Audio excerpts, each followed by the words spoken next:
Aku dulunya adalah zombie kuno yang terkubur dan tertidur selama ribuan tahun di bawah tanah, namun kini digali dan dipaksa terikat dengan takdir bangsa naga untuk berpartisipasi dalam kisah aneh beraturan. Saat rakyat bangsa naga melihat wakil pilihan mereka yang tanpa sakit-sakitan, mereka pun mencemooh. Mereka semua tercengang, karena 8 negara besar telah mengalami kehancuran nasional setelah total 7 kali kegagalan, dan kerajaan naga saat ini telah gagal selama 5 tahun. Jika gagal 2 kali lagi, keanehan akan datang dan tidak akan ada lagi. Tetapi sebelum saya tertidur, saya adalah zombie kuno yang memasuki jalan Asura. Ini memungkinkan saya untuk terus menyerap energi yin dari dunia kisah aneh untuk meningkatkan kekuatan saya. Pada saat ini, sebuah petunjuk dingin terdengar di telinga orang-orang di seluruh dunia. Kisah aneh beraturan, putaran ini telah dimulai di seluruh dunia. Salinan game putaran ini adalah Rumah Sakit Jiwa nomor 404 dengan tingkat kesulitan C. Di sini, ratusan pasien jiwa berisiko tinggi dikurung. Ada rumor bahwa rumah sakit tersebut telah menggunakan pasien jiwa untuk melakukan eksperimen biologis yang tidak manusiawi. Pada saat yang sama, berbagai negara membuka saluran negara mereka sendiri. Semua orang tidak sabar untuk melihat siapa sebenarnya pemain terpilih kali ini. Tetapi ketika penampilan saya muncul di mata semua orang, ekspresi semua orang menjadi sangat jelek.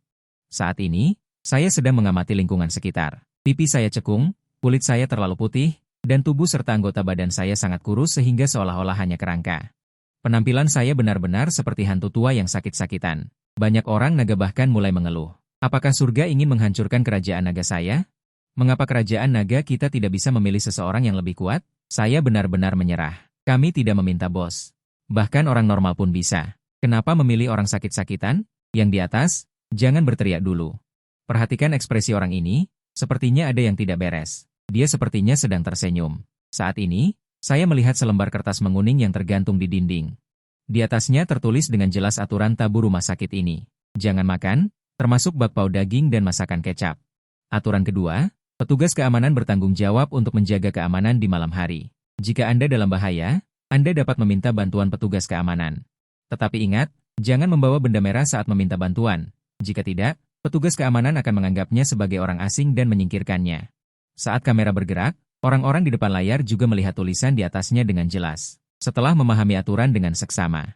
Hal ini semakin memicu kecemasan semua orang, tetapi hati saya secara bertahap mulai bersemangat ketika melihat ini. Meskipun aturan tidak secara spesifik mengatakan apa itu. Tetapi tubuh mereka pasti mengandung sejumlah besar energi yin. Dan alasan mengapa saya begitu lemah sekarang murni karena kekurangan energi yin kronis. Jika saya diberi energi yin yang cukup, saya tidak hanya dapat memulihkan kekuatan saya, tetapi bahkan dapat naik ke tingkat yang lebih tinggi. Bahkan naik menjadi Raja Maya tingkat yang lebih tinggi bukanlah hal yang mustahil. Setelah memikirkan hal ini, hati saya mulai tertawa tak terkendali. Jadi saya berencana untuk mengambil inisiatif karena saya ingat aturan tabu pertama. Yaitu, hentikan semua aktivitas di luar ruangan setelah tengah malam. Saat ini, saya berjalan lurus menuju pintu besi kamar, dan pandangan saya tertuju pada gembok rantai besi yang diikatkan di pintu. Saya mulai mencoba merobeknya, tetapi adegan ini membuat orang-orang di depan layar ketakutan. Hentikan. Apakah Anda ingin mati? Tolong lihat aturannya. Tertulis dengan jelas di atasnya. Apakah Anda keluar untuk mencari kematian? Tidak bisakah Anda tinggal di kamar dengan jujur? Mengapa Anda harus memberikan kepala Anda? Tetapi pada saat ini, suara gesekan rantai yang saya tarik tiba-tiba terdengar sangat menusuk telinga. Dan di belakang saya, sebuah kain putih menutupi tempat tidur. Seolah ada sesuatu yang terbangun di dalam. Mencoba berjuang untuk duduk, perjuangan yang hebat itu membuat seluruh ranjang besi terus bergoyang. Sementara itu dua ranjang lainnya tampaknya juga terkejut. Bagian bawah kain putih juga mulai berjuang. Mencoba bangun, aku dengan cepat menoleh ke depan dan merobek semua kain putih itu. Seketika bau busuk menyeruak. Kulihat seorang pasien mengenakan pakaian rumah sakit berbaring di setiap ranjang. Orang-orang ini berantakan dan tidak bisa dikenali lagi. Dan bagian bawah tubuh mereka dipenuhi dengan kotoran di seluruh ranjang, karena ada tali pengikat yang menahan mereka di ranjang. Jadi tidak peduli seberapa keras mereka berjuang, mereka tidak bisa bangun. Tetapi karena gesekan selama bertahun-tahun, kulit mereka yang terikat telah benar-benar mati. Sedikit perjuangan akan merobek beberapa tempat daging yang membusuk dan nanah berbau amis. Untungnya, sebagai zombie, aku tidak merasa terlalu tidak nyaman melihat adegan ini. Tetapi semua orang di depan layar merasa kulit kepala mereka mati rasa. Semua orang ingat aturan kelima. Mereka bersembunyi di antara pasien, ingatlah untuk tidak mengganggu mereka. Konsekuensinya akan menjadi tanggung jawabmu sendiri. Celaka, mereka ternyata merujuk pada hal-hal ini, untungnya hanya alarm palsu.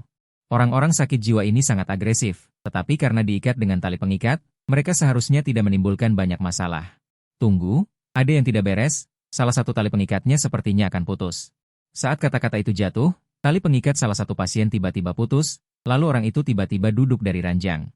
Dan matanya menatapku seperti menemukan mangsa. Detik berikutnya orang itu tertawa histeris dan menerkamku. Dan saat ini aku terhalang di pintu. Jelas tidak ada jalan untuk melarikan diri. Melihat adegan ini, orang-orang Tiongkok benar-benar kehilangan harapan. Orang-orang yang penakut langsung menutup mata mereka, tidak berani melihat adegan berdarah berikutnya. Dan saat itu di layar, aku tiba-tiba mengayunkan pukulan, hanya terdengar suara, bang, pada pasien yang menerjang. Seluruh kepala hancur berantakan, dan tubuhnya juga jatuh dengan keras ke tanah. Pada saat yang sama ruang siaran langsung Tiongkok benar-benar meledak. Semua orang membuka mulut lebar-lebar dengan tidak percaya. Apa yang terjadi? Bisakah game ini dimainkan seperti ini? Setelah aku mengalahkan dokter hantu dengan satu pukulan, aku menarik napas dalam-dalam. Saat ini aku terlihat. Penampilanku yang sakit-sakitan langsung berubah menjadi energik. Semua ini berkat energi yang baru saja diserap. Melihat ini, hatiku diam-diam bersemangat. Jika ini terus berlanjut, bukankah mungkin bagiku untuk memulihkan kekuatanku? Setelah merasakan manisnya, aku segera mengunci pandanganku pada dua orang lainnya di ranjang. Tetapi tatapan kedua orang itu kepadaku dipenuhi dengan ketakutan. Saat ini, dokter hantu seperti anak domba yang jatuh ke sarang harimau, dan aku, Lian Wudi, justru lebih terlihat seperti keberadaan yang sangat jahat. Orang-orang Tiongkok benar-benar bingung melihat ini, untuk sementara waktu mereka tidak dapat membedakan siapa sebenarnya dokter hantu yang sebenarnya. Mengenai tindakanku, dengan cepat ada seseorang di atas yang memberikan penjelasan. Aku adalah seorang ahli dalam penelitian kisah-kisah aneh. Aku akan memberitahu semua orang, sebenarnya dokter hantu juga memiliki kemampuan untuk mendeteksi beberapa dokter hantu tingkat rendah. Orang biasa bisa menyelesaikannya dengan mudah, jadi sang terpilih ini tidak sehebat yang kalian kira. Lain kali jika kalian menghadapi situasi seperti ini, tidak perlu terlalu panik. Masalah besar akan segera terselesaikan. Bagus, anak muda ini sangat kuat. Pukulan itu punya dasar Jeet Kune Do. Tapi jika aku, Ma Wei Guo, yang melakukan cambuk 5 sambaran petir, bahkan bisa lebih baik darinya. Setelah perkataan ini, semua orang mengerti apa yang terjadi. Meskipun begitu, itu tidak mempengaruhi. Seluruh Tiongkok sangat gembira. Bagaimanapun, ini pertama kalinya dalam 3 tahun seseorang tampil bagus di game horor. Setidaknya kehadiranku memberi sedikit harapan di tengah keputusasaan. Keluarga Tiongkok. Akhirnya kita punya peserta yang lumayan. Siapa bilang Tiongkok tidak punya siapa-siapa? Para pembenci, dengarkan.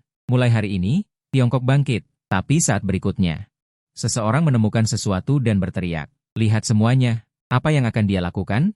Dia akan keluar. Pada saat yang sama, staf dari Beruang Utara menemukan pasien aneh di dalam ruangan. Staf dari Beruang Utara menghadapi pasien aneh yang sedang melepaskan diri, menyingsingkan lengan baju dan memilih untuk beradu kekuatan tanpa rasa takut. Namun, saat berikutnya dia langsung tereliminasi. Sementara Tiongkok mendapat kabar ini dengan kebingungan. Tidak mungkin, seseorang dikalahkan oleh pasien aneh selemah itu? Begitukah bangsa petarung? Tidak ada apa-apanya. Kabar itu sampai ke warganet Beruang Utara. Mereka langsung tidak terima. Tetapi ketika mereka mengetahui bahwa perwakilan Tiongkok menyelesaikan pasien aneh itu secara langsung, seketika seluruh Beruang Utara terkejut. Dan tepat ketika mereka melihatku bersiap untuk meninggalkan ruangan, mereka bahkan lebih terkejut lagi. Saat ini, dengan suara dentang yang jernih, aku mematahkan rantai dan membuka gerbang besi. Dalam sekejap, seluruh Tiongkok benar-benar heboh. Sungguh hebat, aku tidak menyangka. Dia benar-benar bisa memutuskan rantai besi. Jangan bicarakan itu dulu. Sepertinya dia benar-benar berencana untuk keluar. Apa yang harus kita lakukan sekarang? Kakak, kumohon.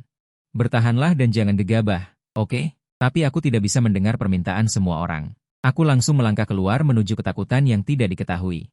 Dan dengan langkah ini, hati orang-orang Tiongkok benar-benar hancur separuh. Tepat pada saat itu, bunyi lonceng pendek dan berat tiba-tiba bergema di seluruh rumah sakit. Ini adalah aturan kedua. Setiap 2 jam, bel berdering di rumah sakit. Yang perlu ke toilet, harap kembali ke kamar dalam 10 menit. Ya ampun, bel ini berdering tepat waktu sekali. Aku baru saja putus asa. Untung bel berdering saat ini. Saat ini, di koridor rumah sakit, satu demi satu pintu besi terbuka paksa. Baru saja, lebih dari 200 saluran siaran langsung global telah ditutup sebagian kecil. Ini berarti setidaknya sebagian kecil orang bahkan belum bertahan selama 2 jam dan telah dieliminasi. Dan para Harchosers yang baru saja lolos dari maut, akhirnya menyambut waktu istirahat sejenak. Tetapi meninggalkan kamar rumah sakit, tidak semua orang memiliki keberanian ini. Asosiasi Pengaturan Kimchi adalah salah satunya. Karena pasien aneh di kamarnya tidak diikat dengan benar, dia tidak bisa melawan sedikit pun. Beruntung dia menyelesaikan 3 keanehan dan bertahan hingga sekarang. Asosiasi Pengaturan hanya melihat sekilas koridor menyeramkan di luar dan segera menarik kepalanya kembali. Dia mengunci kembali rantai besi dengan bakhan, dan tidak berani keluar dari kamar selangkah pun. Tapi tekanan mental tinggi dalam jangka waktu yang lama. Dan lonjakan adrenalin yang disebabkan oleh suasana teror, kandung kemihnya sudah tidak dapat menahannya. Untuk itu, dia membuat keputusan berani di depan penonton nasional. Terlihat asosiasi pengaturan berdiri di sudut tembok. Aliran kecil mengalir di sepanjang dinding ke tanah. Adegan seperti itu membuat negara kimchi langsung runtuh. Dan mereka semua memarahinya karena mempermalukan negara kimchi mereka. Ceko dari Amerika Serikat mencibir. Aturan memberikan 10 menit waktu aman. Tidak mungkin ada orang bodoh yang berpikir. Itu digunakan untuk pergi ke toilet, kan? Kemudian dia memegang pipa baja dan dengan cepat meninggalkan kamar. Meskipun dia tidak tahu apa yang mengintai di kegelapan di koridor. Tetapi dia masih mencoba untuk tetap tenang dan mencari sesuatu. Benar saja, segera dia berada di ruang penyimpanan. Menemukan walkie-talkie. Dan melihat spesifikasi dan gayanya, itu adalah jenis yang digunakan oleh petugas keamanan rumah sakit formal. Artinya, selama walkie-talkie ini digunakan, Anda dapat segera menghubungi petugas keamanan rumah sakit. Dan aturan ketujuh adalah, petugas keamanan bertanggung jawab untuk menjaga keamanan malam. Jika Anda menghadapi bahaya, Anda dapat meminta bantuan petugas keamanan. Ceko, yang mendapatkan walkie-talkie, tidak menunda dan segera bergegas kembali ke kamar. Pada saat yang sama, waktunya tepat 10 menit. Saluran as memasuki sorak-sorai. Di pihak Tiongkok. Aku, yang meninggalkan kamar rumah sakit, juga mulai mencari dengan serius. Aku menemukan sertifikat di kantor yang ditinggalkan. Di atasnya tertulis kata-kata, Inspektur Keamanan Pangan. Ini membuatku sangat kecewa. Meskipun aku tidak tahu apa gunanya, aku masih memasukkannya ke dadaku. Melihat situasi ini, semua orang di Tiongkok menghela napas lega. Tetapi aku, yang mendapatkan sertifikat, tidak memilih untuk kembali ke kamar, tetapi benar-benar menemukan toilet dan masuk. Sebagai zombie, tentu saja aku tidak perlu buang air besar. Alasan aku tidak kembali adalah untuk menunda hingga setelah 10 menit. Untuk itu, aku juga memilih tempat yang terlihat lebih bersih. Aku berjongkok dengan santai. Melihat ini, semua orang di Tiongkok langsung runtuh dan mulai memaki-maki. Saat ini, adegan yang membuat kulit kepala mati rasa muncul. Terlihat di layar aku berjongkok dengan nyaman, tetapi aku tidak tahu bahwa tiba-tiba sebuah tangan aneh menjulur keluar dari toilet di kompartemen sebelah. Kemudian, hantu wanita berbaju merah dengan rambut panjang yang basah kuyup dan hampir menempel di tubuhnya, muncul secara aneh dari toilet. Bahkan melalui layar, penonton dari negara naga, Tiongkok, gemetar ketakutan. Ya Tuhan, dia hampir keluar. Bung, jangan berjongkok di sana, bergeraklah. Reaksiku yang acuh tak acuh membuat para penonton di kolom komentar hampir putus asa. Tepat ketika semua orang mengira dunia cerita aneh ini akan berakhir dengan kegagalan. Terlihat di layar, aku tiba-tiba bangkit dan dengan santai membuka bilik toilet hantu wanita itu. Saat ini, hantu wanita berbaju merah di toilet mengangkat kepalanya. Tanpa ada sedikit keraguan di matanya, tetapi wajahku sangat kejam karena aku melihat aura yin yang sangat aku dambakan di tubuhnya. Aku melangkah maju dengan cepat, mengangkat tinjuku, dan langsung menghantam kepala hantu berbaju merah itu dengan keras. Setiap pukulan menghasilkan suara teredam. Setelah hantu berbaju merah itu tidak berbentuk, aku dengan tegas menekan tombol flush toilet. Hantu berbaju merah yang hancur berkeping-keping itu. Pecahannya menghilang di depan mataku. Kemudian, aku kembali ke tempatku berjongkok tadi dan melanjutkan berjongkok. Setelah sekian lama, penonton negara naga akhirnya sadar. Luar biasa, ya ampun, ternyata bisa bermain seperti ini. Bung, kau sangat hebat. Negara naga akhirnya memiliki harapan. Pada saat ini, semua penonton negara naga sangat gembira karena bagi mereka yang telah mengalami banyak kegagalan. Ini adalah awal yang luar biasa yang belum pernah mereka lihat sebelumnya, harapan untuk memenangkan cerita aneh sesuai aturan ini. Dan saat ini, aku sedang menghitung waktu. Karena aturan kedua adalah rumah sakit akan membunyikan lonceng setiap 2 jam. Mereka yang perlu ke toilet harap kembali ke kamar dalam waktu 10 menit. Jika tidak, tanggung sendiri akibatnya. Tapi aku sengaja menunda hingga 10 menit lebih sebelum keluar dari toilet karena aku ingin memancing hantu untuk menyerap aurai mereka dan meningkatkan kekuatanku. Saat ini, aku tiba di luar pintu dan menemukan bahwa tidak ada perbedaan dari saat aku masuk. Para penonton juga menanyakan apa yang terjadi. Bukankah seharusnya tidak boleh lebih dari 10 menit? Sekarang jelas sudah melebihi. Tetapi mengapa orang itu baik-baik saja? Mungkinkah aturannya palsu? Dan yang lebih mengkhawatirkan para penonton adalah meskipun aku terus berjalan maju, toilet yang tadi muncul lagi tidak jauh dari sana. Pada saat yang sama, di ruang siaran langsung negara unta, Urt, sang terpilih mereka, menatap dengan gentar ke pintu toilet yang baru saja ditinggalkan tidak jauh dari sana. Dia tidak berani maju selangkah pun. Dia takut jika salah langkah, dia akan dimusnahkan oleh hantu. Jadi, Urt berencana untuk kembali dengan cara yang sama. Namun, belum sempat dia melangkah 3 langkah, siaran langsung menghilang. Hantu itu datang sesuai harapan. Pada saat yang sama, banyak negara mengalami situasi yang sama. Kecuali mereka yang tidak meninggalkan kamar, sebagian besar dari mereka yang memilih untuk pergi ke toilet telah hilang. Para penonton negara naga menjadi semakin khawatir setelah mengetahuinya. Tapi aku tidak takut sama sekali dan langsung melangkah maju. Bagaimanapun, bahkan jika aku bertemu hantu, mereka akan menjadi makananku. Tindakan ini hanya membuat para penonton negara naga cemas. Beberapa orang bahkan menutup mata karena takut melihat adegan berdarah. Tetapi detik berikutnya, yang terdengar adalah suara aku membuka pintu kamar. Di dalam kamar terdapat 3 tempat tidur kosong, tetapi di tempat tidur yang paling tengah terdapat selembar kertas. Dan saat ini, 2 suara lonceng terdengar di koridor. Ini berarti jam 2 pagi telah tiba. Kemudian, suara kereta dorong terdengar dari kamera di koridor. Mendengar ini, aku tidak berniat melihat kertas di tempat tidur. Sebaliknya, dia berbalik untuk melihat pakaian perawat yang membagikan makanan. Karena saat ini mungkin ada 2 aturan yang terpicu, yaitu aturan 4. Perawat yang bertugas mengenakan pakaian biru. Perhatikan bahwa rumah sakit tidak memiliki pakaian perawat berwarna merah. Jika Anda bertemu perawat berpakaian merah, harap diam dan jangan menjawab. Serta aturan 6. Rumah sakit akan menyediakan makanan tengah malam pada pukul 2 pagi yang akan dibagikan oleh perawat, tetapi makanan tengah malam tidak termasuk bakpao daging dan lauk, mohon jangan dikonsumsi. Ketika kamera beralih ke koridor, semua penonton tercengang. Ternyata itu adalah perawat berpakaian merah. Saat perawat mendorong kereta makan semakin dekat. Makanan di atasnya terlihat, yaitu 3 hidangan sayuran dan 2 hidangan daging, setel lada hitam dan kaki babi rebus. Selesai. Ada lauk dan hidangan daging. Bagaimana cara memakannya? Dan sekarang baru pukul 2 pagi. Ini satu-satunya makanan dalam sehari. Bisakah aku tidak makan? Penonton dari negara naga merasa khawatir. Pada saat yang sama, di ruang siaran langsung negara M, Ceko menatap perawat berpakaian merah dengan bibir yang menegang. Ini perawat berpakaian merah yang mengambil sekotak makanan tengah malam dan menyerahkannya kepadanya. Ini makanan tengah malam Anda. Bisakah Anda mengucapkan terima kasih kepada saya? Mendengar hal itu, Ceko dengan gugup mengambil kotak itu dan meletakkannya, lalu dengan cepat menutup pintu. Ketika suara perawat berpakaian merah terdengar lagi. Pasien ini, Anda mengambil 3 kotak lebih sedikit. Hal ini membuat saraf Ceko yang tadinya sedikit rileks, menegang kembali. Dia sedikit takut, berfantasi bahwa dia telah menutup pintu besi. Dan perawat berpakaian merah juga sedang menatapnya. Setiap kamar pasien perlu mengambil 4 kotak makan. Kita hanya bisa pergi setelah semuanya dimakan. Mohon jangan buang makanan. Setelah suara itu menghilang, pintu kamar yang tadinya dililit erat oleh Ceko dengan rantai besi, terbuka sendiri. Perawat berpakaian merah bahkan memegang 3 kotak makan lainnya. Menyerahkannya ke hadapan Ceko. Tepat setelah Ceko menerimanya, tiba-tiba pasien di 3 tempat tidur di belakangnya. Segera bangkit dan menerkamnya. Dengan cepat dan cekatan, Ceko melemparkan ketiga kotak makan dengan cepat ke sudut ruangan untuk menghindari serangan. Kemudian dia mundur ke sudut. Tetapi ketika Ceko membuka kotak makan, penonton langsung ketakutan dan gemetar.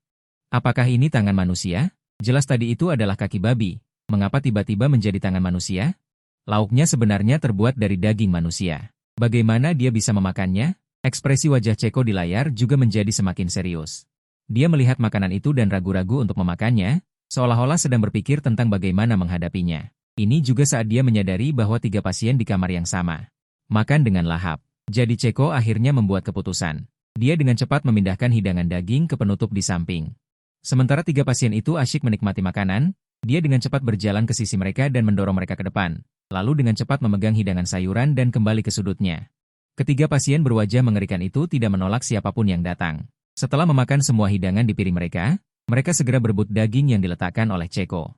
Dan perawat berpakaian merah baru meninggalkan kamar pasien setelah Ceko selesai makan hidangan sayuran. Penonton dari negara naga langsung bersorak.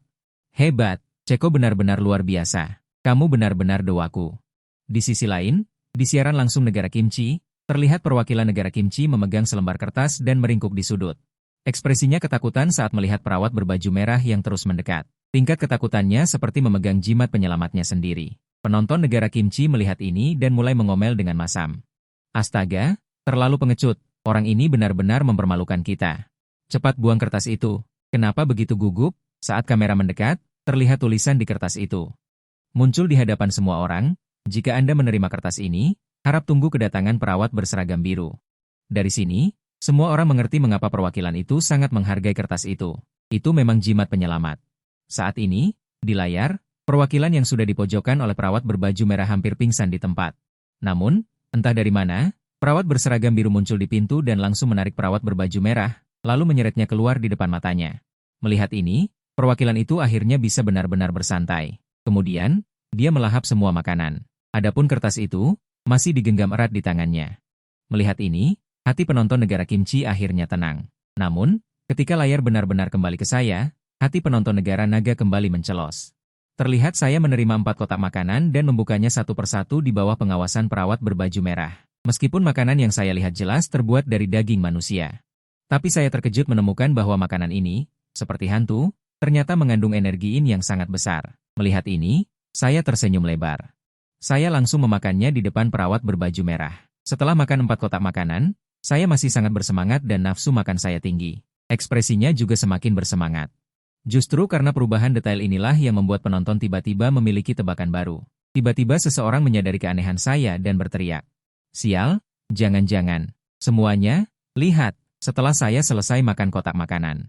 Tiba-tiba saya menyeringai ke arah perawat berbaju merah. Perawat berbaju merah jelas terkejut. Dia bingung mengapa saya tidak kenapa-kenapa. Lalu dia mengeluarkan kotak makanan baru dan mengambil sepotong daging di dalamnya dan memasukkannya ke dalam mulutnya. Namun, detik berikutnya, perawat berbaju merah tiba-tiba berbaring di tanah, kejang-kejang, mulutnya berbusa, dan matanya memutih. Mereka hanya suka bergosip. Mohon dengarkan mereka sampai selesai. Aturan 9, beberapa pasien sangat gelisah. Mohon berteman baik dengan mereka. Mereka akan memberi Anda hadiah yang bermanfaat. Aturan 10. 3 kali makan dan camilan setiap hari akan diantarkan secara teratur. Makan saja sampai kenyang. Tidak perlu menghabiskan semuanya. Aturan 11. Jika Anda menghadapi situasi berbahaya saat makan, tunggu kedatangan perawat biru. Aturan 12. Setiap hari dari pukul 8 sampai 10 pagi. Pukul 2 sampai 4 sore adalah waktu istirahat. Pasien dapat bergerak di sekitar rumah sakit, kecuali pasien yang diperiksa. Aturan 13. Jauhi semua pemeriksaan. Melihat ini, saya sedikit bingung. Jelas sekali ada konflik antara pasal 12 dan 13. Sementara itu, para peserta yang selamat dari negara lain juga menemukan catatan itu. Setelah selesai meneliti, semua orang langsung tegang. Selanjutnya adalah menunggu bel berikutnya berbunyi. 2,5 jam penuh adalah siksaan psikologis yang besar bagi para peserta terpilih ini. Tapi aku tidak peduli dan tidur nyenyak. Menunggu bel peraturan kedua berbunyi lagi. Rumah sakit diam-diam membunyikan bel setiap 2 jam. Jika Anda perlu ke toilet, silakan kembali ke kamar dalam 10 menit. Mendengar suara ini, aku langsung melompat dari tempat tidur. Di antara semua peserta terpilih di seluruh dunia, aku adalah orang pertama yang bergegas keluar. Para penonton tercengang. Melihatku yang gesit seperti harimau, mereka semua terdiam. Bung, bukankah tadi kamu tidur nyenyak? Kenapa tiba-tiba seperti disuntik semangat? Tapi kali ini aku keluar. Hanya berdiri di koridor dan melihat ke kiri dan ke kanan, lalu kembali ke kamar dan terus tidur nyenyak. Karena sebagai zombie, aku sangat sensitif terhadap energi yin. Begitu aku keluar, aku merasakan energi yin yang sangat pekat di koridor. Tapi kali ini agak terlalu banyak. Aku tidak yakin bisa menyelesaikannya. Jadi aku yakin perjalanan ini tidak akan membuahkan hasil. Lebih baik langsung tidur. Tepat saat banyak peserta keluar mencari peluang. Tanpa terkecuali mereka semua bertemu dengan perawat berbaju merah, dan tidak hanya satu. Kalimat pertama yang mereka ucapkan adalah, "Halo, pemeriksaan rutin. Anda dari kamar mana?" Dan inilah peraturan 13. Jauhi semua pemeriksaan. Beberapa orang ingin lari tetapi sudah terlambat. Mereka semua langsung ditelan oleh keanehan. Lebih dari 30 dari sisa 100 lebih peserta terpilih langsung meninggal. Pada saat yang sama, Amerika Serikat dan Ceko berhasil menghindari bencana ini melalui analisis. Dia menunggu lain waktu untuk keluar demi keamanan. Di malam hari, Ceko juga memulihkan energinya. Dia mengisi energinya melalui keterampilan tidur unik seorang ahli alam liar. Metode ini memungkinkannya tidur 1 jam setara dengan 3 jam orang lain. Penonton Amerika melihat penampilannya dan tidak bisa menahan diri untuk tidak kagum. Tetapi peserta dari negara kimchi terlalu takut dan tidak pernah meninggalkan tempat tidur mereka sejak awal. Mereka terus meringkuk di selimut dan bahkan tidak sempat menemukan peraturan di catatan di tangan mereka. Penonton negara kimchi memaki perilaku bodoh seperti itu. Keesokan paginya, suara kereta makan terdengar lagi. Tapi kali ini adalah perawat berbaju biru. Kenapa hanya ada sayuran? Ekspresiku menjadi semakin dingin. Awalnya aku berharap untuk mengandalkan sedikit daging untuk mengisi energi yin dan menyesuaikan tubuhku. Sekarang celaka, dagingnya juga hilang. Di mana dagingku? Apa kamu yang mencurinya? Aku tidak percaya tahayul. Seluruh perawat berbaju biru. Perawat berbaju biru itu ketakutan dengan auraku dan menggelengkan kepala dengan cepat. Tidak, sungguh tidak. Kami tidak mungkin mencuri makanan pasien. Setelah mendapat jawaban pasti, aku dengan bosan makan beberapa suapan sayuran. Waktu sarapan pada dasarnya aman karena kehadiran perawat berbaju biru. Banyak peserta di bangsal masing-masing menganalisis aturan, ada juga yang seperti Ceko. Peserta berbasis eksplorasi, Tetapi jangkauan eksplorasi mereka juga terbatas pada bangsal. Lagi pula, sebelum waktu istirahat, tidak ada yang berani bertindak gegabah. Sedangkan aku, kembali tertidur. Saat jam menunjukkan pukul 2 siang, bel berbunyi di seluruh rumah sakit. Kemudian suara serak datang dari pengeras suara. Mohon para pasien tertib menuju kegiatan. Untuk berjalan-jalan, mohon dilakukan dengan tertib. Jangan saling dorong dan berdesakan. Jangan berisik, dan jangan membuat ketidaknyamanan bagi teman pasien lainnya. Saat waktu menunjukkan pukul 4, saya harap semua pasien kembali ke bangsal dengan tertib. Jangan berlarian, jangan meninggalkan cerita dan pergi menyelidiki tanpa izin. Mohon bekerja sama dengan baik. Semoga kalian memiliki senyum yang menyenangkan. Pidato selesai, para peserta rileks. Saraf tegang di pagi hari kembali menegang. Mereka tahu kesempatan telah tiba, dan kali ini aku yang pertama. Berjalan-jalan di koridor. Namun, ada papan tambahan di dadaku. Itu digeledah dari bangsal kemarin, dan ternoda energiin, jadi aku menilai itu berguna. Ini adalah seorang wanita parubaya yang mendekat dengan rasa ingin tahu. Halo, kenapa kamu tidak turun? Dia melihat ke atas dan ke bawah, dan menemukan kartu di dadaku. Ternyata kamu adalah Inspektur Keamanan Pangan, kawan. Halo, apa kamu tersesat? Apa kamu perlu saya antar? Kebetulan kita cukup dekat dengan kantin. Aku melihat sekilas wanita parubaya itu, tidak sulit untuk menyimpulkan dari peralatan di tangannya. Wanita parubaya di depanku ini adalah seorang pekerja di industri kebersihan. Tiba-tiba aku teringat aturan. Para bibi kebersihan adalah orang baik, tetapi mereka suka bergosip. Mohon dengarkan mereka sampai selesai. Jadi aku melanjutkan kata-kata bibi kebersihan. Oke, terima kasih. Pihak kantin menyuruhku untuk memeriksa sejumlah makanan, tetapi aku lupa bagaimana jalannya. Setelah kata-kata itu jatuh, mata bibi kebersihan berbinar. Akhirnya datang. Mereka semua sudah gila di sana, menunggumu. Penampilan yang begitu antusias membuatku merasa aneh. Apakah kantin sangat kekurangan orang? Bibi Baojie tersenyum dan mengangguk. Tentu saja, di sanalah yang paling kekurangan orang. Sudah beberapa kali diganti, tidak ada yang cocok. Semoga kamu bisa memenuhi pekerjaan ini. Anak muda, ikut saya. Saya akan segera mengantarmu ke kantin. Aku mengangguk dan dengan cepat mengikuti. Aku merasa sedikit aneh. Di sepanjang jalan, aku dan Bibi Baoji mengobrol dan tertawa. Para penonton di depan layar, melihat ini, tak henti-hentinya mengeluh. Menonton siaran langsung negara lain membuat hati berdebar-debar. Menonton siaran kita seperti berada di kampung halaman sendiri. Sama sekali tidak cocok dengan lingkungan aturan horor. Benar-benar santai. Benar-benar terlalu santai. Di sisi lain, kontestan terpilih dari negara Shenxi, setelah tiba di area istirahat, menemukan seorang wanita yang cukup cantik. Wanita itu mengenakan pakaian pasien dan duduk dengan tenang di samping. Bao Luo mencoba menghubunginya. Wanitaku, sungguh malang. Mendengar itu, wanita cantik itu sedikit mengerutkan kening. Seolah-olah sedang memikirkan sesuatu. Melihat ini, Bao Luo semakin yakin bahwa inilah orang yang dicarinya. Karena menurut aturan nomor 9, beberapa pasien sangat kesepian. Jadilah teman baik mereka. Mereka akan memberimu hadiah yang bermanfaat. Aku di sini untuk membantumu. Kamu bisa menceritakan semua kesulitanmu padaku. Mungkin aku bisa menjawab keraguanmu. Sambil berbicara, Bao Luo melirik ke dalam rambut wanita itu. Mendengar itu, pasien wanita itu masih tidak bereaksi. Tetapi keberanian Bao Luo secara bertahap tumbuh lebih besar. Tatapannya berangsur-angsur menjadi tidak terkendali. Tepat ketika dia hampir mencapai klimaks, Bao Luo melakukan sesuatu yang tidak terduga oleh siapapun. Sudahlah, Nona cantik. Sepertinya suasana hatimu sedang tidak baik. Bagaimana kalau begini? Aku baru-baru ini mempelajari serangkaian teknik pijat yang dapat meredakan stres. Kamu bisa mencobanya. Mari kita cari tempat yang nyaman. Aku akan membantumu memijatnya. Oke? Begitu kata-kata ini keluar, ruang siaran langsung meledak. Penuh dengan umpatan yang mengatakan dia tidak tahu malu. Tetapi yang mengejutkan, kali ini pasien wanita itu bereaksi. Dan bahkan mengangguk setuju. Segera mereka berdua tiba di sebuah kamar kosong. Tetapi tidak lama setelah memasuki kamar, tiba-tiba terdengar jeritan mengerikan dari Bao Luo. Terlihat darah dan sisa-sisa kulit berceceran di seluruh ruangan. Bao Luo di tanah benar-benar kehilangan kemampuan untuk bergerak, berbaring di tanah dan terus-menerus kejang. Pasien wanita itu menungganginya. Menggigit tanpa henti seperti anjing gila. Bao Luo dengan cepat kehilangan kesadaran. Layar siaran langsung juga benar-benar menjadi hitam.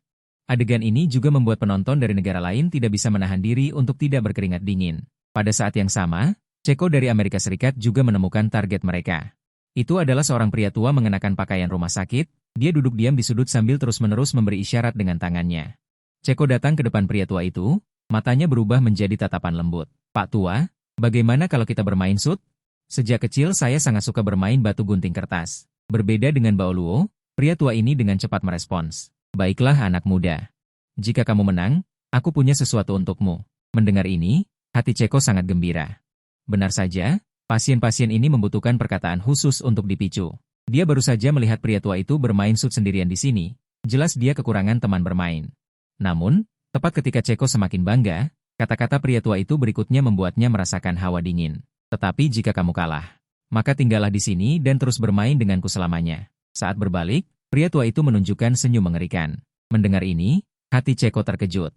Setelah ragu sejenak, dia tetap menyetujuinya. Tak lama kemudian, mereka berdua memainkan ronde pertama. Ceko gunting, si kakek batu. Wajah si kakek langsung tersenyum. 2 dari 3 babak, anak muda. Kamu sudah kalah 1 babak. Dahi Ceko langsung berkeringat lebih banyak. Otaknya berputar cepat dan segera mendapat ide. Ronde kedua, Ceko mengeluarkan batu. Si kakek mengeluarkan gunting. Mulut Ceko tersenyum. Benar saja, aku menebaknya dengan benar. Mulai ronde ketiga, Ceko mengeluarkan kertas, sementara si kakek mengeluarkan batu. Ceko yang menang menghela napas lega. Untungnya, aku mengamati sebentar tadi dan mengingat urutan suitnya. Saat ini, si kakek menunjukkan ekspresi kecewa. Kemudian dia mengeluarkan korek api dari sakunya dan memberikannya kepadanya. Orang lain yang melihat keberhasilan Ceko juga menjadi bersemangat, kecuali pemain dari Korea, Park Li-hui. Dia sendirian meringkuk di sudut. Setiap kali ada pasien yang mendekat, dia menghindarinya secepat mungkin.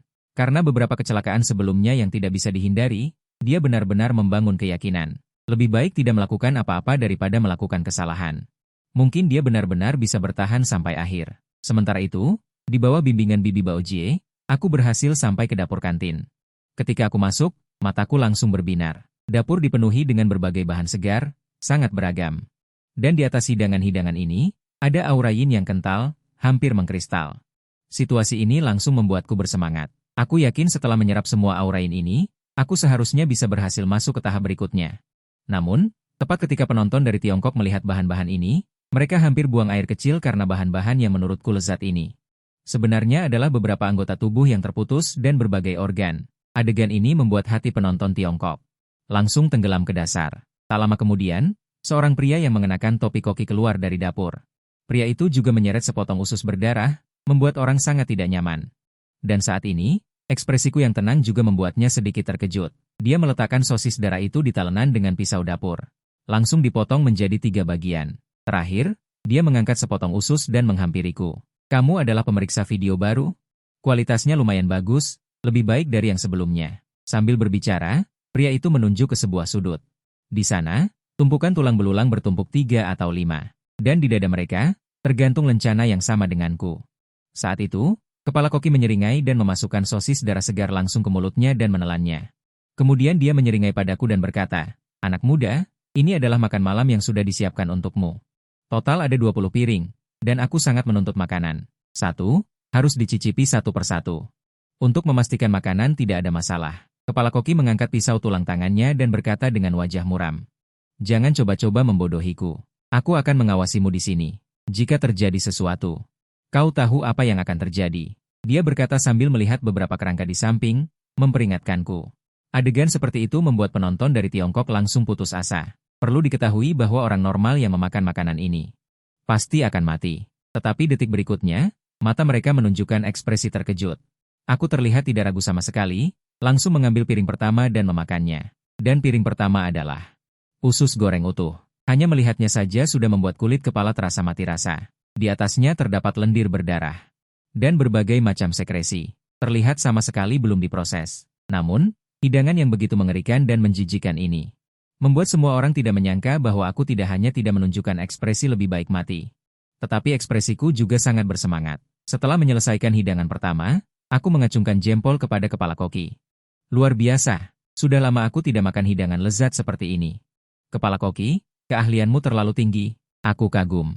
Karena di mataku, makanan ini memancarkan energi yin yang kental. Setiap gigitan yang kulahap, aku bisa merasakan.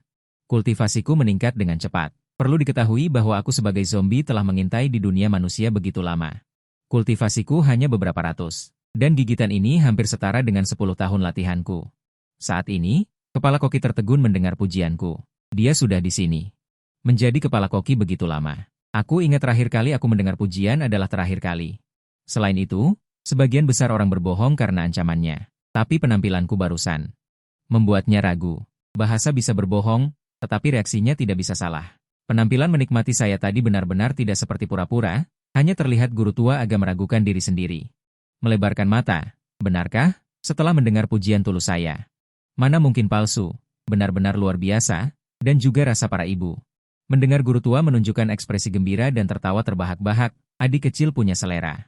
Bahan-bahan berkualitas tinggi seringkali menggunakan metode memasak yang paling sederhana. Saat ini guru tua menepuk dadanya. Mulai menyombongkan diri, dan aku juga bersama Yinhe. Keduanya merasa terlambat bertemu. Ingin segera bersumpah saudara di tempat, penonton Negara Naga di ruang siaran langsung menjadi semakin bingung melihat adegan ini. Sama sekali tidak mengerti perilaku saya, menatap ekspresi saya, selama ekspresi saya salah. Dia akan segera bertindak dan memotong-motong saya menjadi 8 bagian, tepat ketika semua orang memusatkan perhatian. Pada diri saya, gerakan saya berhenti, guru tua melihat ekspresi saya langsung berubah. Aura pembunuh di tubuhnya hampir mengental menjadi substansi. Adik. Kenapa kamu belum makan? Mungkinkah semua yang kamu katakan sebelumnya hanya berbohong padaku? Setelah mengatakan itu, guru tua langsung membantingkan pisau tulang panjang di tangannya ke talenan dengan keras.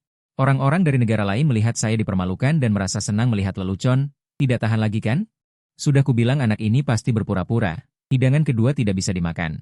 Pada akhirnya harus selesai. Dalam adegan layar, saya terdiam beberapa saat dan berkata, "Guru tua, saya tidak bermaksud begitu. Hanya saja ginjal yang Anda buat ini terlalu menyedihkan, saya ingin menikmatinya dengan upacara tertinggi. Tolong ambilkan saya peralatan makan pisau dan garpu, dan makanan lezat seperti itu selalu terasa kurang tanpa anggur merah." Begitu kata-kata ini keluar, semua penonton agak tidak percaya dengan telinga mereka sendiri. "Bukan, Bung, makan saja, kenapa malah menikmatinya? Jangan berpura-pura.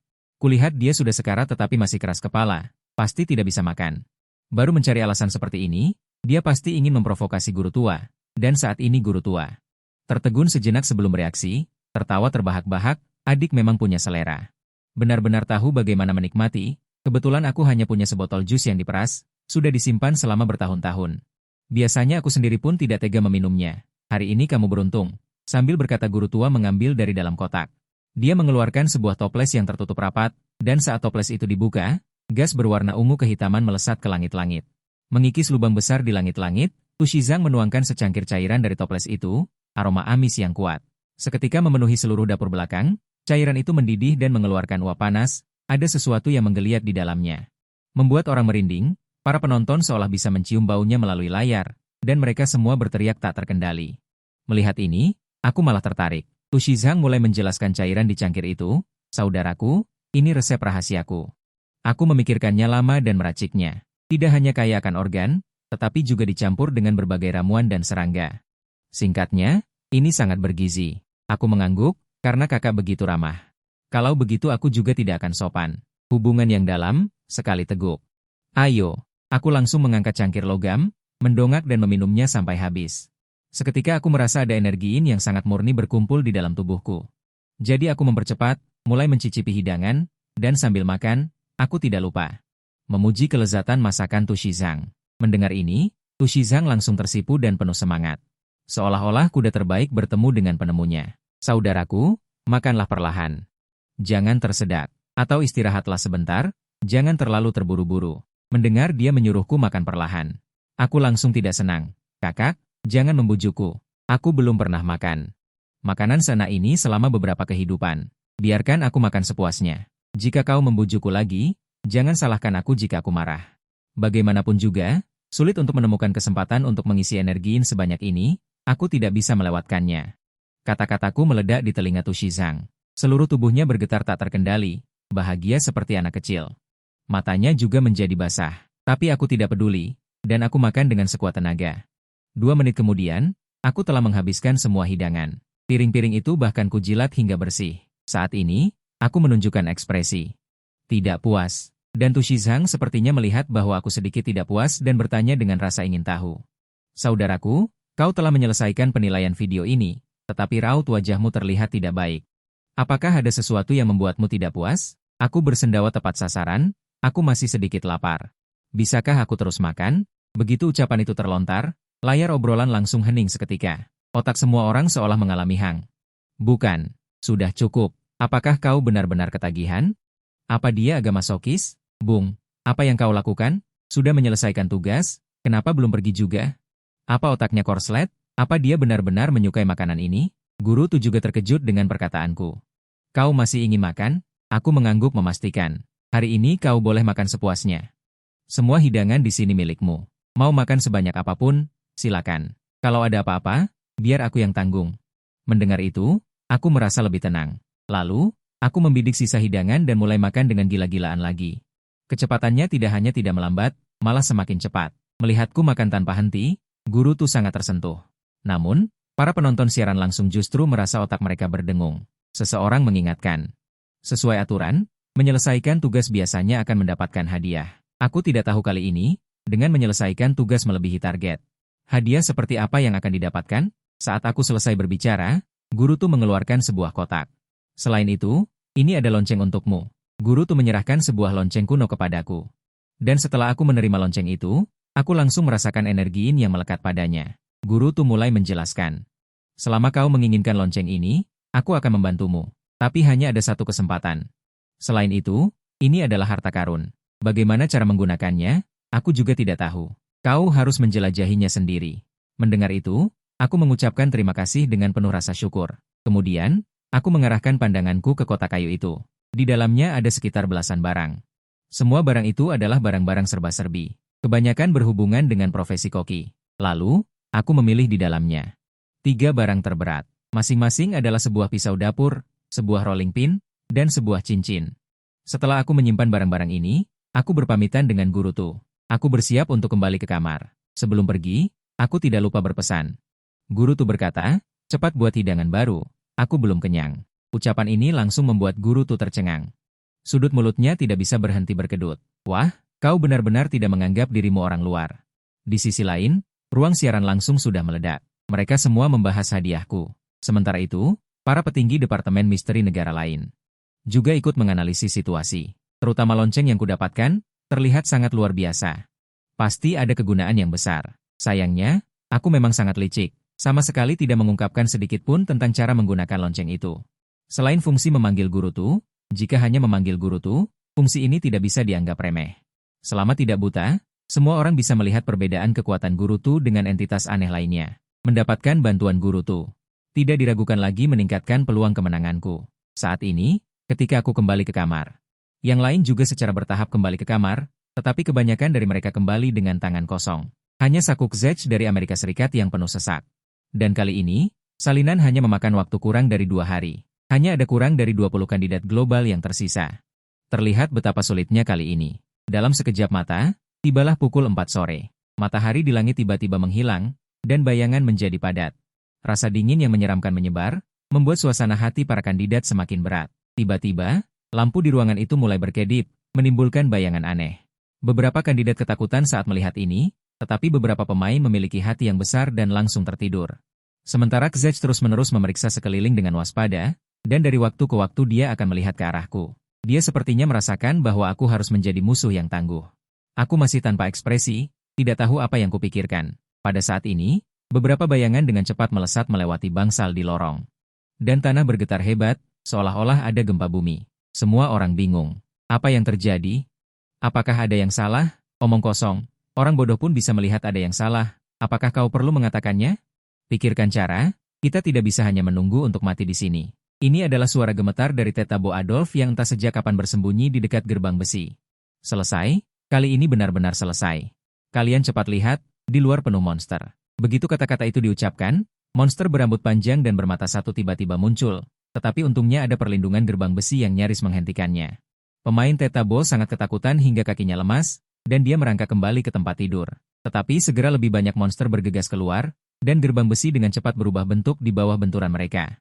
Tiba-tiba ada begitu banyak monster, semua orang panik. Pemain negara acar langsung mengompol karena ketakutan, bersembunyi di sudut sambil gemetar. Li Gujie berpikir 2 kali sebelum menyadari. Dia percaya bahwa alasan untuk situasi ini adalah karena seseorang telah melakukan sesuatu yang seharusnya tidak mereka lakukan. Saat dia berbicara, tatapannya menyapu ke arahku. Meskipun yang lain tidak mengatakan apa-apa, mereka semua tahu apa yang disiratkan oleh JKU. Aku sakit kepala dengan situasinya. Jangan lihat aku tidak melakukan apa-apa. Tapi JKU terus menekan. Saat ini, kita harus bersatu. Semua orang bekerja sama untuk melawan hal-hal aneh ini. Jika mereka menerobos garis pertahanan, semua orang akan mati. Bocah negara naga. Sepertinya kau memiliki banyak alat peraga. Mengapa tidak membagikannya kepada semua orang? Pada saat yang sama, orang-orang dari negara lain juga ikut-ikutan. Benar, mengapa kau membutuhkan begitu banyak senjata sendirian? Selain itu, kekuatanmu sendiri sudah sangat kuat. Kau dapat membunuh makhluk aneh hanya dengan kekuatan, mengapa tidak memberikan senjata itu kepada kami? Dengan begitu kita masih bisa melindungi diri kita sendiri. Dan si anjing tua yang selalu merugikan orang lain dan menguntungkan dirinya sendiri tiba-tiba berdiri. Ya, cepat berikan. Jangan egois. Hampir semua orang berdiri di pihak JKU. Melihat ini, aku baru saja akan menyerang mereka ketika pemain berhasil, Butte, tiba-tiba maju untuk menghentikanku. Saudara negara naga, jangan impulsif dulu. Kemudian dia berbalik dan berkata kepada yang lain, apakah pantas kalian melakukan ini? Seperti yang kau katakan, JKU, kita harus bersatu saat ini daripada bertengkar. Saudara negara naga memang telah mendapatkan banyak alat peraga. Tapi itu semua dia dapatkan dengan kekuatannya sendiri. Tidak ada alasan untuk membagikannya kepada semua orang. Jika harus dibagi. Jack, kamu juga harus membaginya agar adil. Mendengar ini, aku sedikit terkejut. Tidak kusangka Bet yang selama ini tidak terlalu menonjol, bisa tampil di saat seperti ini. Jack terdiam mendengar bantahan itu. Pada saat itu juga, tiba-tiba terdengar suara benturan keras dari pintu besi. Terlihat sesosok monster aneh berukuran besar sedang membentur pintu besi. Sepertinya tidak lama lagi pintu besi itu akan jebol. Melihat itu, Jack berteriak, hadapi monster itu dulu, atau kita semua akan tamat. Sambil berkata demikian, dia mengeluarkan pistol biru dari belakang dan bergegas maju, kecuali aku dan Batai. Yang lain menggunakan berbagai senjata untuk menyerang. Karena ukuran si gendut yang besar, mereka benar-benar berhasil menghentikannya. Namun, karena desakan monster lain, pintu besi masih berubah bentuk dengan cepat. Semakin parah tingkat deformasi pintu besi itu. Jack akhirnya tidak bisa menahan diri dan berteriak, minggir. Terlihat sebuah botol menyala dilemparkan keluar. Seketika monster itu mengeluarkan jeritan yang menyedihkan. Melihat ini, Jack tidak ragu-ragu untuk menyalakan 2 bom molotov lagi, mengubah seluruh lorong menjadi lautan api. Dan inilah korek api dan minyak tanah yang dia dapatkan saat melakukan aktivitas di luar ruangan sebelumnya. Saat ini, lautan api menghalangi jalan monster itu. Jack dan yang lainnya merasa lega. Melihat Jack sangat hebat, para kontestan lain tidak bisa menahan diri untuk menjilatnya. Setelah lolos dari malapetaka, semua orang juga menghela napas lega. Saat itulah orang lain menyadari bahwa ada 2 orang yang menonton pertunjukan di belakang. Ini segera membuat semua orang marah. Mereka baru saja ingin menghukum kami berdua ketika tiba-tiba terdengar suara langkah kaki yang tergesa-gesa dari lorong. Terlihat sesosok monster berkulit hijau dengan penuh bisul, yang tidak terhalang oleh lautan api, malah menerobos masuk melalui lautan api. Yang paling keterlaluan adalah tangan kanannya adalah gergaji mesin. Rantai gergaji mesin berputar dengan cepat, dan sepertinya akan menyentuh pintu besi. Kelopak mata Jack berkedut dengan liar. Bom molotov di tangannya dilemparkan keluar tanpa ragu-ragu. Ledakan terdengar di lorong. Namun, monster itu hanya berhenti sejenak, dan segera menyerbu lagi. Api tidak berpengaruh pada monster itu. Tepat ketika semua orang mengira bahwa kali ini benar-benar akan berakhir, sesosok tubuh tiba-tiba melesat keluar dari belakang. Terdengar suara, serak. Lengan monster itu beserta gergaji mesinnya langsung jatuh ke tanah. Monster itu langsung mengeluarkan jeritan melengking. Semua orang tercengang melihat ini. Aku tidak tahu kapan aku sampai di pintu. Di tanganku juga tergenggam sebilah pisau dapur yang tajam. Saat ini, aku merasakan energi di dalam tubuhku, yang hampir menembus batas. Mungkin membunuh beberapa monster lagi seharusnya cukup. Tepat ketika yang lain bereaksi dari keterkejutan mereka, mereka tidak hanya tidak berterima kasih kepadaku, tetapi malah mencemoohku. Orang macam apa ini? Baru bertindak sekarang, monster itu hampir dibakar habis oleh Jack. Bukankah kamu mengalahkan monster itu hanya dengan menempel pada cahaya Jack? Kamu benar-benar berpikir bahwa kamu sangat kuat? Jelas, semua orang tidak berpikir demikian. Aku mengalahkan Gui dengan susah payah, kali ini sebagian besar jasa ada pada Jack. Dengan ritme seperti ini, di ruang siaran langsung. Sekarang semuanya memaki-maki aku di belakang. Jack menutupi, waktu yang tepat hampir tiba, dia tersenyum dan berkata, anak muda dari Tiongkok. Sepertinya rencana pintarmu telah terbongkar. Aku tidak akan mempersulit kalian, kami berdua merasa tidak aman di sini. Lebih baik kalian berdua keluar menjaga rumah. Pakistan mendengar ini dan langsung panik, tidak bisa. Kalian tidak boleh seperti ini. Namun, yang lain sama sekali tidak memberinya kesempatan untuk membantah, mengangkat senjata dan langsung memaksa kami berdua keluar. Aku tidak peduli, aku langsung keluar. Lagi pula, aku sedang khawatir tentang kekurangan energi ingin keluar untuk berburu Gui. Sekarang ini sesuai dengan keinginanku. Tetapi Boots sangat terpukul. Dia bersandar di sudut dinding. Mulutnya terus mengulangi kata-kata ini. Bagaimana mungkin kalian seperti ini? Bukankah kita sudah sepakat untuk menghadapinya bersama? Bagaimana mungkin kalian bahkan mengandalkanku? Tamat. Kali ini benar-benar tamat, celaka karena anak muda dari Tiongkok. Suaranya sangat kecil, hanya dia sendiri yang bisa mendengarnya. Aku pikir dia ketakutan, menepuk bahunya untuk menghibur. Tapi Bud menarik tanganku. Jangan sentuh aku, dasar kau sialan. Jelas dia sudah tidak punya harapan, menunjukkan wajah aslinya. Melihat ini, aku juga mengerti mengapa dia membantuku sebelumnya. Jadi aku tidak lagi memperhatikannya. Tetapi dengan tubuh memegang pisau dapur, melewati pintu. Hantu wanita di luar menunjukkan ekspresi gembira. Semua menunjukkan gigi dan cakar mereka dan membunuh ke arahku.